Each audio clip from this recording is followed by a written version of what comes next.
ปาติโททองลุนเดี๋ยวกสารมาจากสีเจิ้นผิงจากจีนมาบงการสร้างการว่าเฮ็ดเวียกได้ดีหลายทองลุนมันจังซี่มันต้องเป็นตัวแทนของจีนได้แต่ละเทื่อแม่นจีนกับเวียดนามมาสั่งการปานนั้นตัวประชาชนลาวว่าประชาชนลาวนั้นมีประชาธิปไตยตัวประชาชนลาวว่าลาวนั้นมีเอกราชมีแท้บ่ท้องรุ่นตัวเองได้ประชาชนเด้สิให้พวกพรรครัฐขายชาตินี่วะคุมหัวอยู่ตลอดเวลานี่น่ะคิดใส่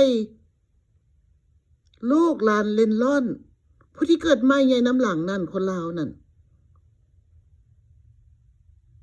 เบิ่งดูพวกอยู่ในสภานั่น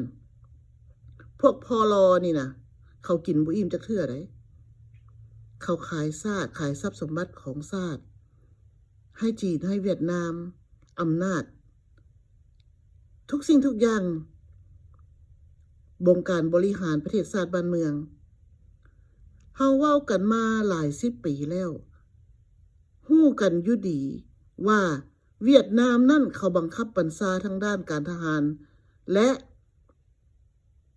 ผู้ปกครองประเทศลาวการกฎหมายและจีนนั่นเขาขับเคลื่อนการค้าขายทุกสิ่งทุกอย่างการเงินลาวนั่นเป็นแค่หุ้นเสิร์ชให้เขาลาวคอมมิวนิสต์นั่นเสื้อสายเวียดนามเสื้อสายเจ๊กนั่นเสื้อสายจีนนั่นอันนั้นแหละ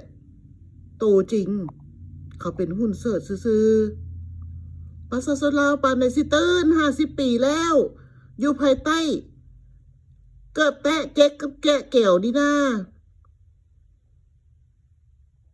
เวเนซุเอลานั่นเขา30 ปีเขาตื่นแล้วลาวสิเอาไปปันใด30 ปีเลยเขายังตื่นอยู่เวเนซุเอลาน่ะอันนี้50 ปีแล้วลาวนั่นยังเรียกเกือบแตะจีนเกือบแตะแก้วอยู่นี่วะ